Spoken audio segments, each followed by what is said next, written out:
Dear students, today we will discuss about the concept of real numbers.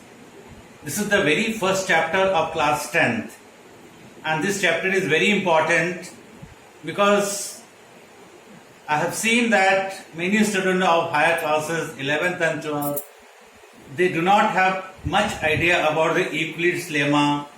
They do not have much idea about the rational number, irrational number, integers. So, right from the beginning of your class, I will try to give you some idea about the real number, its concept, the basic theorem, fundamental theorem of arithmetic, and Euclid's lemma. Without wasting much of your time, let us come to the business straightway. Here I have written some basic concept about the real numbers. First of all, I will tell you what is the natural number. Natural numbers are those numbers 1, 2, 3, 4, etc. These are called natural numbers. It is also called counting numbers. 1, 2, 3, 4, etc. ... It is natural number. Next comes whole number. Whole number, it always starts with 0, 1, 2, 3, 4, ... What is the difference between natural and whole number? Only one 0 is extra here. So this whole number consists of one extra element, that is 0. So I think you have understood about natural number and the whole numbers. Now come to integer. What is integer? It consists of all negative number, positive number and 0. You can see -3, -2, -1, 0, 1, 2, 3, etc. So these are called integer. You should try to see this number, see this pattern, how it is written. I have not written any fraction. These all are full numbers. 0, 1, 2, 3, -1, -2, -3, all positive numbers and negative number including 0. Then comes to prime number. What is a prime number? 2, 3, 5, 7, 11, 13, 17. Did you got some idea about this prime number? What is a prime number then? From this example, it is very clear. The number which is not divisible by any number other than 1 and itself. The number which are not divisible by number except 1 and itself, they are called prime number. Understood? किसी और number से divide नहीं होगा सिवाय 1 से या फिर इस नंबर से डिवाइड होगा. बाकी नंबर जैसे 2 और किसी से डिवाइड नहीं होता है, सिर्फ 1 से होता है और 2 से होता है. 3 किसी से डिवाइड नहीं होता है एक्सेप्ट 1 and 3. 11 किसी से डिवाइड नहीं होता है सिवाय 1 and 11. तो ये जो नंबर्स है इनको बोला जाता है प्राइम नंबर. मैं आपको थोड़ा सा मैं बेसिक कंसेप्ट में बता देता हूँ. इसको बोलते हैं प्राइम नंबर्स. अब आते हैं को प्राइम नंबर्स. इसमें बहुत कंफ्यूजन हो जाता है. को प्राइम और प्राइम में हमें लगता है कि दो प्राइम को मिलके को प्राइम होता है, लेकिन ऐसा नहीं है. को प्राइम में प्राइम जरूर आता है लेकिन इसका मतलब कुछ और है.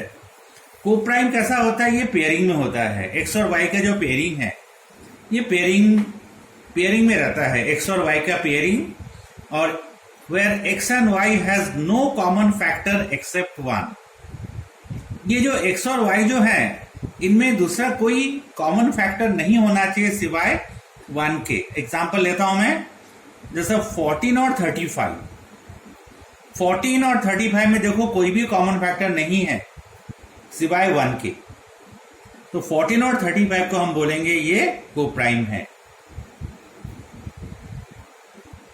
100 और 51 दोनों के अंदर कोई कॉमन फैक्टर नहीं है सिवाय 1 के.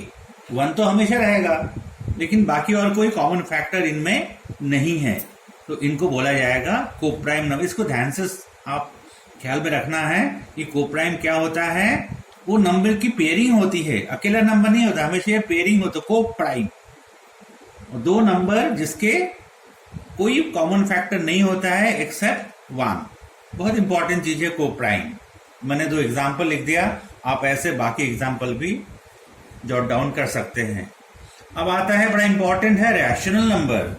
9th क्लास में भी आपने पढ़ा है रैशनल नंबर के बारे में। मैं रैशनल नंबर इस तरह से लिखता हूं 2/3, 5/4, 7/9। ये जो फ्रैक्शन जो लिखा मैंने p/q के पैटर्न में, इसको बोला जाएगा रैशनल नंबर। p/q के फॉर्म में होना चाहिए, ऊपर एक नीचे एक, ऊपर एक नीचे एक, ऊपर एक नीचे एक, p/q।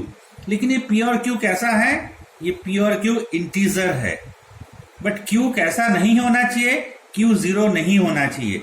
0 के अलावा कुछ भी हो सकता है। 0 नहीं होना चाहिए q की वैल्यू, मतलब नीचे में 0 नहीं होना चाहिए। क्या ऊपर में 0 चलेगा? ऊपर में 0 चलेगा। 2/3, 5/4, 7/9, 16/28, एनीथिंग। लेकिन ये p/q के पैटर्न में होना चाहिए। अगर इस पैटर्न में लिखा जाता है कोई भी नंबर्स को, इंटीजर अपॉन इंटीजर, या बोलो integer upon non zero integer, उसको बोला जाएगा रैशनल नंबर। कोई भी नंबर को इस पैटर्न में लिखना चाहिए तो उसको हम बोलेंगे कि वो रैशनल नंबर है। अब आता है इरैशनल नंबर। इसका सबसे आसान डेफिनेशन है, जो नंबर रैशनल नहीं है वो इरैशनल है। The number which are not rational they are irrational. मैंने कुछ एग्जाम्पल यहाँ नोट कराया है, जैसे √2, √3, √5। आप देख सकते हैं √2, √3, √5 ये इंटीजर नहीं है, इसलिए ये इरैशनल है। रैशनल नंबर के लिए क्या जरूरी है? ऊपर इंटीजर नीचे इंटीजर। लेकिन यहाँ पे √2 इंटीजर नहीं है, √3 इंटीजर नहीं है, √5 इंटीजर नहीं है। या एक सीधी बात मैं बताऊं तुम्हें कि अगर रूट साइन आ गया है तो वो इरैशनल हो जाएंगे। √2, √3, अब बोलेंगे कि √4 कहाँ गया? √4 के वैल्यू 2 हो जाता है, 2 इंटीजर में आ गया, तो वो इरैशनल कैसे होगा? वो तो रैशनल हो जाएगा। इसलिए √2, √3 और √5 ये सब इरैशनल नंबर है। मैं फिर से बताता हूँ रैशनल नंबर क्या होता है p/q के पैटर्न में। लेकिन अब तुम बोलोगे कि 2/3, 5/4, 7/9 ये तो समझ में आ रहा है, लेकिन 4/1 भी तो p/q फॉर्म में है, 4/1 भी रैशनल है। 7/1 भी रैशनल नंबर है। या सिंपल बात करूं मैं, 7 क्या है? रैशनल है। Yes, it is rational number. अब 7 को हम 7/1 हमेशा लिख सकते हैं। या ऐसे बोलोगे कि हर नेचुरल नंबर एक रैशनल नंबर होता है। हर नेचुरल नंबर एक रैशनल नंबर होता है, क्योंकि कोई भी नेचुरल नंबर को हम नीचे में 1 करके लिख सकते हैं। तो ये हो गया रैशनल नंबर p/q के पैटर्न में। और इरैशनल नंबर जिसमें रूट रहेगा। रूट वाले जितने भी नंबर्स है, रूट है, क्यूब रूट्स है, लेकिन क्यूब रूट ऑफ 27 नहीं होगा rational, irrational. Cube root of 27 का उत्तर आएगा 3, और 3 इंटीजर में आ गया। इंटीजर आ गया कि वो इरैशनल नहीं हो गया, वो रैशनल बन जाएगा। इंटीजर का होना बहुत जरूरी है, मतलब ये रूट खुलना नहीं चाहिए। अगर रूट खुल गया तो वो रैशनल हो जाएंगे। तो इन दोनों में आइडेंटिफिकेशन बहुत इंपॉर्टेंट है, रैशनल कैसा है, इरैशनल कैसा है। अब हमारा जो टारगेट है चैप्टर का, वो रियल नंबर वाला टारगेट है। What is real number? Rational number के पूरे नंबर और इरैशनल नंबर के पूरे को मिला दो, दोनों को मिला देने से क्या होगा? वो बन जाएगा रियल नंबर। ऐसा बोल सकते हैं कि रियल नंबर क्या होता है? Rational plus irrational. ये रैशनल का पूरे जितने भी संख्या है दुनिया में, उन सब संख्या को आप नोट करो, और इरैशनल की जितनी संख्या है दुनिया में सबको नोट करो और दोनों को मिला दो, तो बन जाएगा रियल नंबर। और हमारा चैप्टर क्या है? रियल नंबर होता है। तो रियल नंबर का मतलब होता है कि रैशनल भी रहेगा, उसमें इरैशनल भी रहेगा। और रैशनल के अंदर ऑलरेडी नेचुरल आ गया, होल आ गया, इंटीजर आ गया, सब कुछ आ गया। तो ये सब इसके अंतर्गत है, natural number, whole number, integer. तो ये बन गया अपना रियल नंबर। मेरे ख्याल से आपको समझ में आ गया। मैं एक बार फिर से मैं दोहरा देता हूं कि नेचुरल नंबर 1 2 3 4 होता है, होल नंबर 0 से स्टार्ट होता है, इंटीजर प्लस माइनस 0 होता है, प्राइम नंबर जो नंबर 1 और उस नंबर के अलावा और किसी से डिवाइड नहीं होता है को प्राइम हमेशा जोड़ी में रहता है और दोनों का जो फैक्टर है कोई भी फैक्टर नहीं हो सकता है सिवाय वन और कोई फैक्टर नहीं होता है, उसको को प्राइम बोलते हैं। Rational number p by Q के पैटर्न में लिखना चाहिए। अगर p बाई क्यू के पैटर्न में इंटीजर अपॉन इंटीजर लिख सकते हो उसको बोला जाएगा रैशनल, और जो नंबर रैशनल नहीं है वो हो जाएगा इरैशनल। और इसमें हमेशा रूट वाले नंबर्स आएंगे, √2, √3, √5, √4 नहीं होगा क्योंकि √4 का उत्तर आएगा 2, वो बन गया इंटीजर। √9 नहीं होगा इरैशनल बिकॉज √9 में 3 आ जाएगा और 3 रैशनल हो जाता है, इसलिए √9, √100 ये सब इरैशनल नहीं होगा। अब रियल नंबर क्या हो जाएगा? Rational plus irrational. तो इस तरह से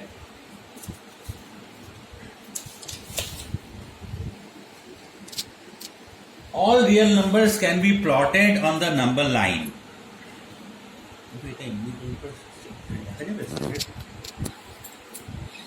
All real number can be plotted on the number line. जो नंबर को हम लोग प्लॉट कर सकते हैं नंबर लाइन पे उसको हम बोलेंगे रियल नंबर। या तुम इसको ऐसे सोच सकते हो कि जो नंबर को फील कर सकते हैं, जिस नंबर को हम फील कर सकते हैं, जैसे 1 को फीलिंग होती है ना, 1, 2 की फीलिंग होती है, 3 की भी फीलिंग होती है, 100 की फीलिंग होती है, 1/2 की फीलिंग होती है, 3/4 की फीलिंग होती है, 0 की फीलिंग होती है, √2 की भी फीलिंग हो सकती है। कैसे होगी √2 की फीलिंग? मैं आपको बताता हूँ लिख के। √2 कैसे फीलिंग होगी √2 की? अब देखो, ये रहा एक ट्रायंगल, राइट एंगल ट्रायंगल, ये 1 है, ये 1 है, इसको मैं जोड़ देता हूँ, ये बन गया राइट एंगल ट्रायंगल। ये मान लो 1 सेंटीमीटर है, ये 1 सेंटीमीटर है, तो ये 1 सेंटीमीटर, ये 1 सेंटीमीटर, ये कितना हो गया? √2 सेंटीमीटर। तो इतना जो डिस्टेंस है ये √2 सेंटीमीटर हो गया। तो हम ये बोल सकते कि इसका जो लेंथ है √2 सेंटीमीटर, इसकी हमें फीलिंग आ रही है। अब तुम बोलोगे √3 की फीलिंग कैसी आएगी? √3 की फीलिंग ऐसी आएगी। अब ये √2 बन गया है, ये √2 के आगे में मैं 1 बना लेता हूँ, 1 सेंटीमीटर। अभी इसको मैं जोड़ देता हूँ, इसको जोड़ दिया तो ये बन गया √3, ये √2, ये √1, ये बन गया √3। ये एक्चुअली पाइथागोरस थ्योरम से आता है। कैसे?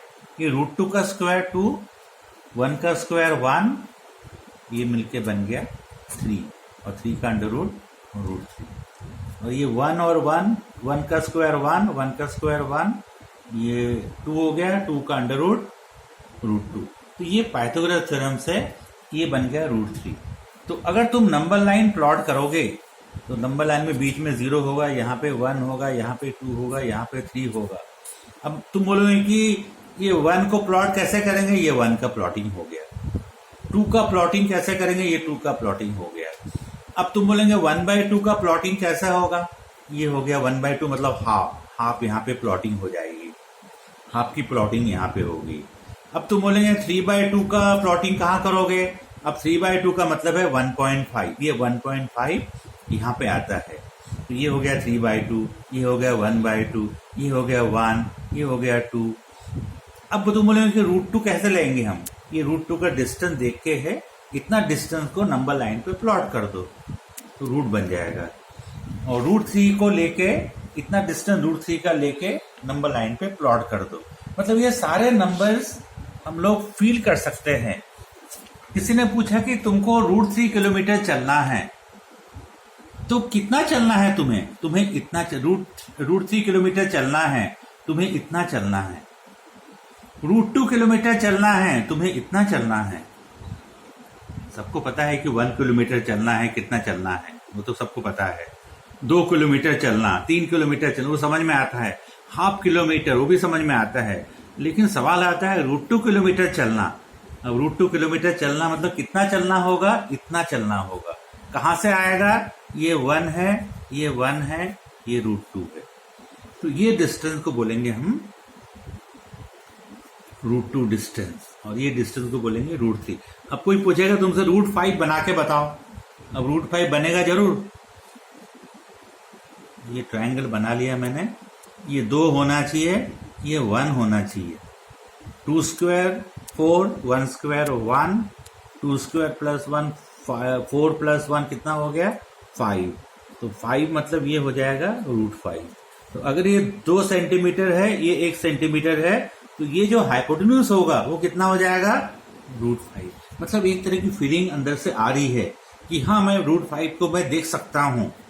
जो चीज मैं देख सकता हूँ वो रियल नंबर्स है, जिसको मैं फील कर सकता हूँ 1/2, 3/2, 0, √5, √2, √3, इन सब की फीलिंग हो रही है। तो ये सब नंबर्स आ जाएंगे रियल नंबर्स के अंतर्गत। ठीक है, तो मैंने एक सवाल पूछा है इसमें से, all real numbers can be plotted on number line, can you plot √2, √3, √5 on the number line? ये तुम अपने होमवर्क में डाल सकते हो, √2, √3, √5 ऑन द नंबर लाइन। ये कहाँ पे होगा तुमको बताना है। Plot this numbers on the number line. फिर मैंने पूछा आपसे, all natural number, whole number, integers are rational number, justified. क्योंकि सारे नेचुरल नंबर, सारे होल नंबर, सारे इंटीजर को हम P/Q के पैटर्न में लिख सकते हैं, इसलिए वो क्या हो गया, वो रैशनल नंबर हो गया। What is your idea about 0/5, 5/0? तुम्हारा क्या आइडिया होगा 0/5 का मतलब कितना होता है? 0/5 0/5 होता है 0। कैसे पता चलेगा, मैं बताता हूं।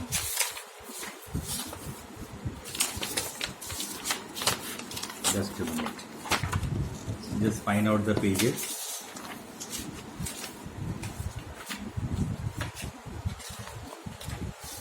Yes. What is 0/5? अपन 0 को 5 से डिवाइड करना है। यहाँ 5 रखूंगा मैं, यहाँ पे 0 रखूंगा। Simple division, can you divide 5? How much है 0? 5 zeros are 0. So 0/5 का उत्तर क्या आएगा? 0 आएगा। तो 0/5 का उत्तर क्या होगा? 0। या ऐसा बोलो कि 0 चॉकलेट 5 लोगों में बांटना है हमें। हर एक को कितना चॉकलेट मिलेगा? हर एक को 0 मिलेगा, क्योंकि चॉकलेट है ही नहीं मेरे हाथ में। I have to distribute 0 chocolate among 5 candidates. मेरे हाथ में चॉकलेट है ही नहीं, मेरे को 5 लोगों में बांटना है, तो हर एक को कितना मिलेगा? हर एक को 0 चॉकलेट मिलेगा। तो 0/5 इज 0, जो कि मैंने एक्चुअल करके दिखा दिया। अब दूसरा बात आता है, व्हाट इज 5/0? अब 0 यहां पे रखना है, 5 को यहां रखना है। क्या हम 5 को 0 से डिवाइड कर सकते हैं? इम्पॉसिबल है। 0 1 जा 0, 0 2 जा 0, 0 3 जा 0, 0 5 कभी नहीं आने वाला है। 0 के टेबल पढ़ते जाओ, 5 कभी नहीं आएगा। इसलिए 5/0 कभी डिवाइड नहीं होता है। इसको हम बोलते हैं अनडिफाइंड टर्म्स। 5/0 हो जाएगा अनडिफाइंड, इसलिए नीचे कभी भी 0 मत रखना, 0 रखने की कोशिश भी नहीं करना। नीचे में 0 कभी हो नहीं सकता है, वो अनडिफाइंड टर्म होता है। अनडिफाइंड, जो कि डिफाइंड नहीं होता है। ठीक है, जब तुम हायर क्लास में मैथमेटिक्स पढ़ोगे तो 5/0 का मतलब कुछ और समझाया जाएगा, लेकिन फिलहाल तुम्हें यह समझना है कि वो डिफाइंड नहीं होता है 5/0, but 0/5 it is very much defined. चलो अब हम आगे चलते हैं। हम लोग कहाँ पहुंचे थे? हाँ, what is your idea about 0/5, 5/0? Explain. ये मैंने बता दिया तुम्हें। We have concept about real number, but is there anything about unreal? जब भी कोई अच्छा चीज होता है तो बुरा भी चीज होना चाहिए। अगर कोई रियल होता है तो अनरियल भी होना चाहिए। बिल्कुल है। जब रियल कोई चीज है तो अनरियल क्या होगा? अनरियल मतलब होगा कि जो नंबर को हम नंबर लाइन पे हम ड्रॉ नहीं कर सकते हैं, जिस नंबर को हम फील नहीं कर सकते हैं, जो नंबर लाइन पे प्लॉट नहीं होगा, उसको हम बोलेंगे अनरियल। अब तुम बोलेंगे कि अनरियल का एग्जाम्पल बताओ। मैं बोलूंगा कि ये एग्जाम्पल ले लो, ऐसा नंबर का स्क्वायर बताओ जो कि -100 होगा। ये अनरियल है। ऐसा नंबर का स्क्वायर जो कि -100 होगा कभी नहीं हो सकता है। किसी भी नंबर का स्क्वायर कभी भी नेगेटिव हो ही नहीं सकता है। तो ये जो नंबर है ये अनरियल है, अनरियल। इसको हम दूसरे शब्द में बोलेंगे दिस नंबर इज इमेजिनरी, काल्पनिक। अब तुम बोलेंगे कि अगर काल्पनिक है तो हम लोग पढ़ते क्यों हैं? उसका एक अलग अलजेब्रा होगा, जब तुम हायर मैथमेटिक्स पढ़ोगे तो उसमें आता है कॉम्प्लेक्स अलजेब्रा, उसमें ये सब संख्याओं की बात करेंगे। तो ये मत समझना है कि रियल नंबर है मतलब उसमें सब आ गया, उसमें सब नहीं आया है। एक अलग अलजेब्रा भी होता है, उसको बोलेंगे हम complex algebra, imaginary algebra. Imaginary numbers रहते हैं उसमें, नॉट इमेजिनरी अलजेब्रा, बट उसमें इमेजिनरी नंबर की बात आएंगी, जहां ऐसे ऐसे सवाल है हम देंगे कि कौन से नंबर का स्क्वायर -100 होगा, कौन से नंबर का स्क्वायर +4 होगा, -4 होगा। इस तरह से वो इमेजिनरी। तो मेरा सवाल यह था कि भाई व्हाट इज अनरियल। तो ये जो मैंने अभी जो एग्जांपल बताया वो सब अनरियल है, लेकिन फिलहाल हमें इसके बारे में ज्यादा सोचना नहीं है, क्योंकि हमारा जो चैप्टर क्या है, वो हमारा चैप्टर है रियल अलजेब्रा। अब आता है what do mean by divisibility. अक्सर हम बोलते हैं कि ये नंबर 2 से डिविजिबल है। इसका मतलब क्या होता है? 16 2 से डिविजिबल है, मतलब 16 को 2 से भाग देने से रिमाइंडर 0 आता है। 25 5 से डिविजिबल है, मतलब क्या हो गया? जब 25 को 5 से भाग करेंगे हम तो रिमाइंडर 0 आएगा। इसको मैथमेटिकल टर्म में कैसा समझाएंगे हम? The number a is divisible bye b if a upon b should be integer. Integer होना पड़ेगा, रिमाइंडर 0 मतलब वो फुल नंबर आना पड़ेगा उसे। जैसे एग्जांपल लेता हूं, 8 is divisible by 4 because 8 upon 4 is equal to 2। इसका 8 अपॉन 4 का आंसर 2 आएगा, और 2 मतलब इंटीजर है वो। तो अगर इंटीजर में रिप्लाई आता है तो बोलना कि 8 इज डिविजिबल बाय 4। लेकिन 5 इज नॉट डिविजिबल बाय 2। 5 2 से डिविजिबल नहीं है। क्यों नहीं है? 5/2 का उत्तर आता है 2.5। अब 2.5 इंटीजर नहीं आता है तो हम बोलेंगे इट इज नॉट डिविजिबल। बड़ा इंपॉर्टेंट है ये डिविजिबिलिटी का जो कंसेप्ट है, mathematical concept. A is divisible by B अगर ए अपॉन बी का आंसर इंटीजर में आना चाहिए। अगर वो इंटीजर में आता है तो डिविजिबल है, अगर इंटीजर में नहीं आता है तो वो डिविजिबल नहीं है। अब बड़ा सबसे इंपॉर्टेंट जो पोर्शन है उस पर मैं आ रहा हूं। अब ये तो हो गया रैशनल नंबर इरेशनल नंबर की बातें, लेकिन कभी कभी क्या होता है, हमें मैथमेटिकल प्रूव करना पड़ता है कोई कंसेप्ट। रैशनल नंबर है, इरेशनल नंबर है, उसको प्रूव करना पड़ता है।